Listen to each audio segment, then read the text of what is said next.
दादा काय चाललंय तुमच्या राज्यात इथे? तुमच्यासारख्या काही मित्राचं माझ्यावर जास्त प्रेम माझं तर असल्यामुळं लई आहे. माझं तर एवढं प्रेम आहे, माझं बायपास झालंय. परत एकदा जर फाडलं दुर्दैवानं, आजी दादा दिसली तर एवढे हे बरखास्त व्हायचे 1-2 दिवस आधी तुम्ही धाराशिव शहराचे काही पदाधिकाऱ्यांना पद दिले होते. म्हणजे ह्याची कल्पना तुम्हाला नव्हती. ओमराजे यांच्या येण्याने मी थेटच प्रश्न विचारतो की गोची झाली आहे तुमची? ह्याला एक पार्श्वभूमी सांगतो मी तुम्हाला.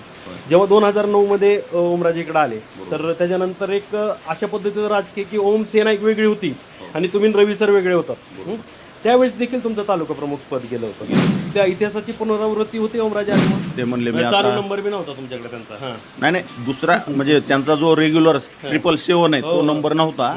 मग मी संतोष खोचरेकडून नंबर घेतला, त्यांना फोन केला. त्या न्यायानं सगळेच आमदार खासदार तुमच्याकडे विरोधक राहतील का? सगळेच आमदार म्हणतील आम्हाला विकास करायचा, सगळेच खासदार म्हणतील आम्हाला विकास करायचा, आणि सगळेच जातील, विरोधकच राहणार नाही तुम्हाला. कळमचं जे नेतृत्व आहे ते जिल्ह्यात खुपतंय. आणि जसं नरसिंगांना नंतर आता एक तुमचं नाव समोर येत होतं जिल्ह्यात नेतृत्व करताना, मग कुठंतरी तुम्हाला जिल्हा प्रमुख मिळालं, त्याच्यामुळे हे सगळं होत आहे. काल कैलास पाटलाची मुलाखत बघितली तर कैलास पाटलांनी एकदम आत्मविश्वासानं सांगितलंय की मी उद्धव साहेबाच्या मागे राहणार. दादा सांगत होते तसे तानाजी सावंत. त्यांच्यासोबत आता आलबेल करून घ्यावं लागेल. मधल्या काळात जरा फिनसलं होतं. तुम्ही जी शिवसेना इथली की राणा पाटलाच्या दावणीला बांधली. तुझं डॉक्टर श्रीकांत साहेबाशी बोलणं झालंय. आज सकाळीच मी एक मेसेज केला होता, त्याच्यावर त्यांनी सांगितलंय कारण नाही. आले आले श्रेयवाद सुरू झालाय ओमराजेकडे. तुमच्या आयुष्यातले ओमराजे ही ग्रहण आहेत का? दरवेळेस काही ना काही सुरू असतं तुमच्या आयुष्यामध्ये. भविष्यात कैलास पाटील तुमच्याकडे आले आणि त्यांना उमेदवारी मिळाली, जर तरच्या गोष्टी करतोय, तर काय काय करतात? कैलास पाटील आले तर त्यांचं बी स्वागतच करावं लागेल. नाही, मागचा इतिहास तुमच्यासाठीचा चांगला नाही म्हणून विचारतो.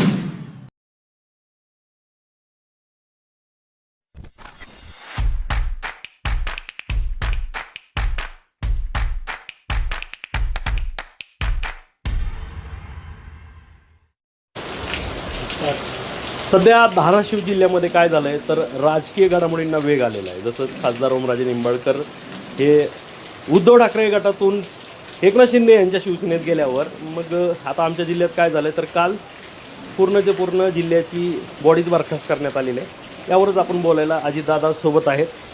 दादा काय चाललंय तुमच्या राज्यात हे सगळं? काय नाही, आनंद आहे. आमच्या पक्षामध्ये 6 खासदार सामील झालेत. त्यामध्ये आपल्या जिल्ह्याचे खासदार ओमराजे निंबाळकर यांनी सुद्धा एकनाथजी शिंदे साहेबांच्या नेतृत्वावर विश्वास ठेवून शिवसेनेमध्ये प्रवेश केला आहे आणि त्यामुळे त्यांचं आम्ही स्वागत केलं. पण आता त्यांनी आल्याच म्हणजे ही आता त्यांच्याकडून झाली का ही कारवाई की डायरेक्ट अख्खा जिल्ह्याची बॉडीज बरखास्त झाली? तुम्ही जिल्हा प्रमुख होतात. नाही, जिल्हा प्रमुख ह्या जिल्ह्यामध्ये शिवसेनेचे 3 जिल्हा प्रमुख होते. परंतु तुमच्यासारख्या काही मित्राचं माझ्यावर जास्त प्रेम असल्यामुळं फक्त अजित पिंगळेंना हटवलं असं चालू आहे. आता जिल्ह्यामध्ये शाखा प्रमुख ते जिल्हा प्रमुख सहसंपर्क जे काही पद पक्षाची रचना असते, शिवसेना, महिला आघाडी आणि युवा सेना आणि अंगीकृत संघटना, ही सगळी जिल्ह्याची कार्यकारिणी बरखास्त केली. ती एक पक्षाच्या नेहमीच्या रणनीतीचा भाग आहे आणि त्यामुळे कार्यकारिणी लागली ना दादा. मग मी सांगितलं ना, माझ्यावर जास्त लोकांचं प्रेम आहे, त्याच्यामुळे माझी चर्चा होईल. माझं तर एवढं प्रेम आहे, माझं बायपास झालंय. परत एकदा जर फाडलं दुर्दैवानं, आजी दादा दिसतील तर एवढी माझी म्हणजे पक्षीय नाही अशी मैत्री आहे माझी आणि मोठ्या भावासारख्या आहेत. पण आता ह्या सगळ्या गोष्टीची कल्पना होती का तुम्हाला की बरखास्त करणार? काही कल्पना नव्हती. आदरणीय श्रीकांतजी शिंदे साहेबाचं ह्या प्रवेश प्रक्रियेच्या दरम्यान 18 तारखेला साहेबांनी मला स्वतः फोन केला. 19 तारखेला बोलणं झालं.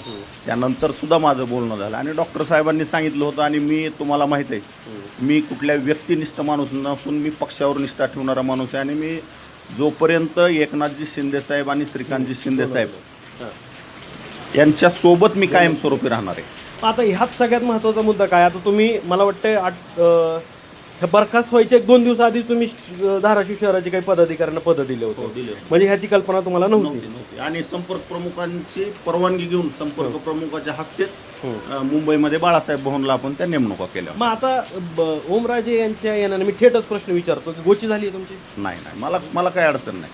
ह्याला एक पार्श्वभूमी सांगतो मी तुम्हाला. जेव्हा 2009 मध्ये ओमराजे इकडे आले, तर त्याच्यानंतर एक अशा पद्धतीचं राजकीय की ओम सेना एक वेगळी होती आणि तुम्ही रवी सर वेगळे होतात. त्यावेळेस देखील तुमचं तालुका प्रमुख पद गेलं होतं. आणि त्यावेळेस ओमराजे निंबाळकर यांच्या जी जवळचे रामलिंग आव्हाड तालुका प्रमुख झाले होते.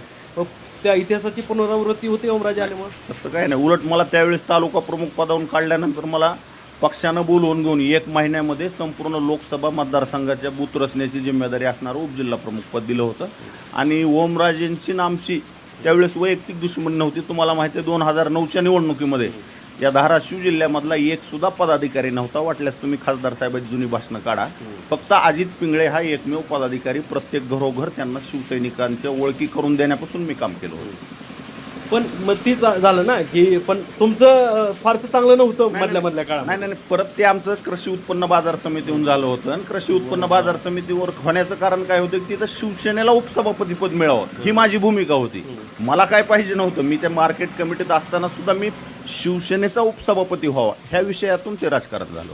आता कसं आहे तुमचं आता ओमराजे शेवटचं बोलणं झालं काय नाही, माझे ज्या दिवशी त्यांचा अधिकृत प्रवेश झाला त्याच्यानंतर दुसऱ्या दिवशी मी त्यांना फोन केला. त्यांचा पहिला नंबर लागत नव्हता. त्यांच्या PA कडून दुसरा नंबर घेतला. त्यांचं अभिनंदन केलं, शुभेच्छा दिल्या. ते म्हणले मी चालू नंबर बी नव्हता तुमच्याकडे त्यांचा. नाही, दुसरा म्हणजे त्यांचा जो रेग्युलर 777 आहे तो नंबर नव्हता. मग मी संतोष खोचरेकडून नंबर घेतला, त्यांना फोन केला आणि त्यांना शुभेच्छा दिल्या. त्यांनी सांगितलं मी आता दिल्लीला चाललोय, 5 वाजता शिंदे साहेबाच्या प्रेसला उपस्थित राहणार आहे आणि मी मतदारसंघात आल्यानंतर आपण भेटू, असं बोलणं एवढं झालं माझं. तर त्यांनी जी केलं म्हणजे त्यांचं जी काही विकास कामाच्या मुळे आपण पक्ष बदलतोय किंवा एकनाथ शिंदेचं नेतृत्व स्वीकारतोय, हे तुम्हाला योग्य वाटतंय का? योग्यच वाटते ना. आता शिंदे साहेबाच्या नेतृत्वावर विश्वास ठेवून या राज्यातल्या 6 खासदार शिवसेनेत आलेत. म्हणजे आमच्या नेत्याकडे विकासाचं विजन आहे. पण त्या न्यायानं सगळेच आमदार खासदार तुमच्याकडे विरोधक राहतील का?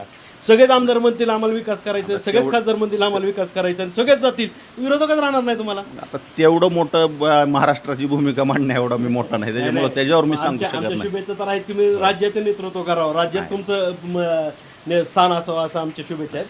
पण आता ह्यात सगळ्यात महत्त्वाचा प्रश्न असा उपस्थित होतो, काल सोशल मीडियावर मी पाहत होतो किंवा कळमचं जे नेतृत्व आहे ते जिल्ह्यात खुपतंय.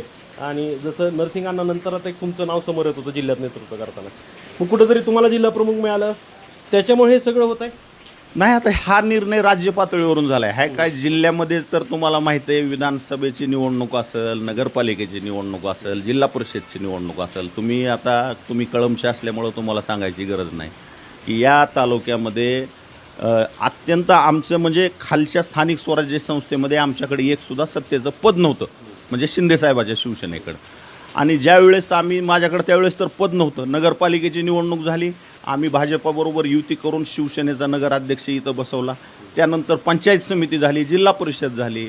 या सगळ्या निवडणुकामध्ये आम्ही आमचा पक्ष वाढवण्याचा प्रयत्न करतो. या मतदारसंघामध्ये या कळमचं पंचायत समितीत सभापतीपद मिळवलं. या धाराशिव जिल्ह्याच्या जिल्हा परिषदमध्ये जर भाजपा अपक्ष आणि राष्ट्रवादी यांचं संख्याबळ होत असतानासुद्धा शिवसेनेच्या पदरामध्ये उपाध्यक्ष पद पडलं ही तुम्हाला माहीत आहे. त्यामध्ये सुद्धा आमची भूमिका होती का नव्हती तुम्हाला माहिती आहे. परत एक सभापतीपद मिळाले. त्यामुळं आम्ही आमचा पक्ष वाढवायसाठी या ठिकाणी जे लागल ते करतो. आणि ह्या मतदारसंघामध्ये परिस्थिती अशी की आमचा प्रमुख राजकीय प्रतिस्पर्धी उबाटा आहे. आम्हाला काही करून या ठिकाणी उबाटाची संख्या कशी घटल हे बघावं लागणार आहे, तरच आमची शिवसेना आहे. यात अजून एक बोललं जात आहे की ओमराजे निंबाळकर यांचे जवळचे मित्र कैलास पाटील यांच्यासाठी जागा तयार करतायत म्हणून कुठेतरी आता तुम्हाला आजूबाजूला सगळ्याला त्याच्यावर मी नाही सांगू शकणार. आता काल कैलास पाटलांची मुलाखत बघितली तर कैलास पाटलांनी एकदम आत्मविश्वासानं सांगितलंय की मी उद्धव साहेबाच्या मागे राहणार सांगत होते तसं नाही. पण आता त्यांनी सांगितलंय हो का, आता कोण कधी काय बोलतं त्याच्याशी नाही.